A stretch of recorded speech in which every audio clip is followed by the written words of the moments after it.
સુરક્ષાના પાસોદરા સ્થિત home township ફરેથી એક મહિલાએ પાડોશીઓના સતત ત્રાસથી કંટાળીને વિડીયો બનાવી દવા ગટગટાવી હતી. હાલમાં સારવાર દરમિયાન મહિલાની તબિયત સ્થિર હોવાનું જણાવાયું છે. આ અંગે પરિવારના જણાવ્યા અનુસાર પીડિતા મહિલાને તેની બાજુ અને સામે રહેતા અલ્પા ટાંક અને નિલેશ પરમાર દ્વારા લાંબા સમયથી ગાળો આપી માનસિક ત્રાસ આપતા હોવાનો આક્ષેપ કર્યો હતો. આ અંગે પીડિત પરિવારે તારીખ 6 જાન્યુઆરી 2024ના રોજ લસકાણા પોલીસ સ્ટેશનમાં ફરિયાદ કરી હતી, છતાં પોલીસે ગુનો નોંધ્યો ન હતો.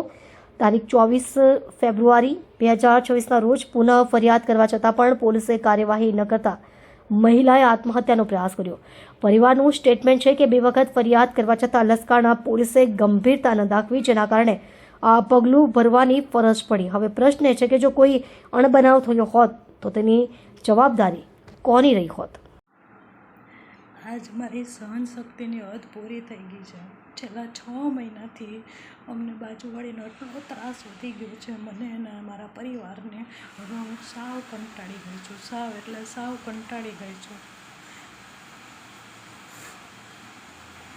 જે હું જે પણ કાંઈ પગલું ભરી રહી છું એનો જવાબદાર અલ્પા ટાંક, એનો ભાઈ નિલેશ પરમાર અને એના સાથ આપવાવાળાનો રહેશે.